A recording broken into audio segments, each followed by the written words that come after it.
యెహెజ్కేలు 17వ అధ్యాయము. మరియు యెహోవా వాక్కు నాకు ప్రత్యక్షమై ఈలాగు సెలవిచ్చెను, నరపుత్రుడా, నీవు ఉపమాన రీతిగా విప్పుడు కథయొకటి ఇశ్రాయేలీయులకు వేయుము.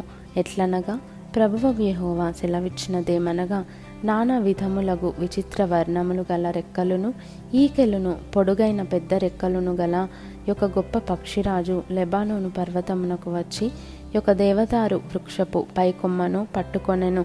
అది దాని లేత కొమ్మల చిగుళ్లను త్రుంచి వర్తక దేశమునకు కొనిపోయి వర్తకులున్న ఒక పురమందు దానిని నాటెను. మరియు అది దేశపు విత్తనములలో కొన్ని తీసుకొని పోయి గన్నేరు చెట్టును నాటినట్లుగా విస్తారము పారు నీరు కలిగి బాగుగా సేద్యము చేయబడిన భూమిలో దాన్ని నాటెను.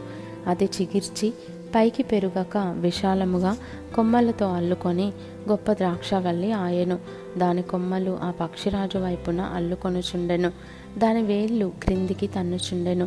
అలాగున ఆ ద్రాక్ష చెట్టు శాఖోపశాఖలుగా వర్ధిల్లి రెమ్మలు వేసెను. పెద్ద రెక్కలను విస్తారమైన ఈకెలను గల ఇంకొక గొప్ప పక్షిరాజు కలడు. ఆ చెట్టు శాఖలను బాగుగా పెంచి బహుగా ఫలించు మంచి ద్రాక్షవల్లి యగునట్లుగా అది విస్తార జలము గల మంచి భూమిలో నాటబడి ఉండినను, ఆ పక్షిరాజు తనకు నీరు కట్టవలెనని తన పాదుల కాలువలో నుండి అది ఆ పక్షి తట్టు తన వేళ్లను తిప్పి తన శాఖలను విడిచెను. కావున నీవిలాగు ప్రకటింపుము, ప్రభువగు యెహోవా సెలవిచ్చినదేమనగా, అట్టి ద్రాక్షావల్లి వృద్ధి నొందున అది ఎండిపోవునట్లు జనులు దాని వేళ్లను పెరికి దాని పండ్లు కోసివేతురు. దాని చిగుళ్ళు ఎండిపోగా ఎంతమంది సేద్యగాండ్రు ఎంత కాపు చేసినను దాని వేళ్ళు ఇక చిగిరింపవు. అది నాటబడినను వృద్ధి పొందున తూర్పు గాలి దాని మీద విసరగా అది బొత్తిగా ఎండిపోవును. అది నాటబడిన పాదిలోనే ఎండిపోవును. మరియు యెహోవా వాక్కు నాకు ప్రత్యక్షమై ఈలాగు సెలవిచ్చెను, తిరుగుబాటు చేయు వీరితో ఇట్లనుము, ఈ మాటల భావము మీకు తెలియదా? ఇదిగో, బబులోను రాజు యెరూషలేమునకు వచ్చి దాని రాజును దాని అధిపతులను పట్టుకొని తన యొద్ద నుండుటకై బబులోను పురమునకు వారిని తీసుకొని పోయెను. మరియు అతడు రాజసంతతిలో ఒకని నేర్పరచి ఆ రాజ్యము క్షీణించి తిరుగుబాటు చేయలేకయుండునట్లును తను చేయించిన నిబంధనను ఆ రాజు గైకొనుట వలన అది నిలిచియుండునట్లును అతనితో నిబంధన చేసి అతని చేత ప్రమాణము చేయించి దేశంలోని పరాక్రమవంతులను తీసుకొని పోయెను. అయితే అతడు తనకు గుర్రములను గొప్ప సైన్యమునిచ్చి సహాయము చేయవలెనని అడుగుటకై ఐగుప్తు దేశమునకు రాయబారులను పంపి బబులోను రాజు మీద తిరుగుబాటు చేసెను.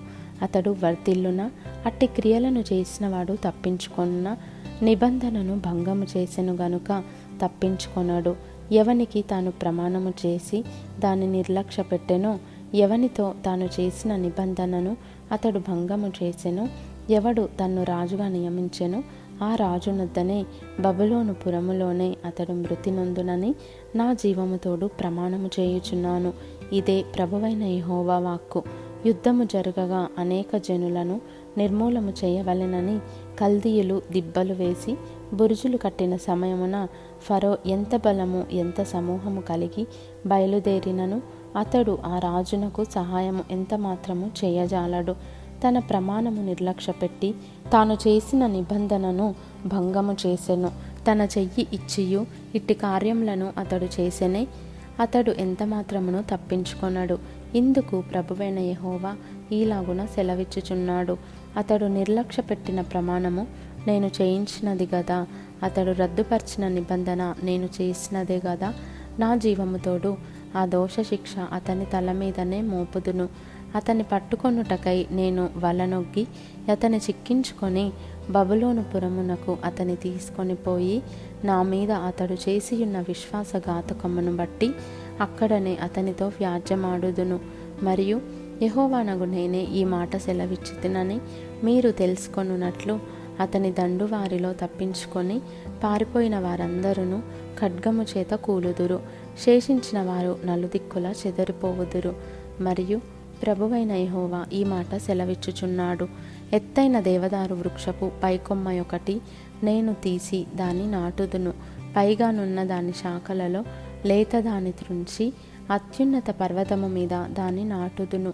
ఇశ్రాయేలు దేశంలోని ఎత్తుగల పర్వతము మీద నేను దానిని నాటగా అది శాఖలు విడిచి బహుగా ఫలించు శ్రేష్టమైన దేవదారు చెట్టగును. సకల జాతుల పక్షులను దానిలో గూళ్ళు కట్టుకొనును. దాని కొమ్మల నీడను అవి దాగును.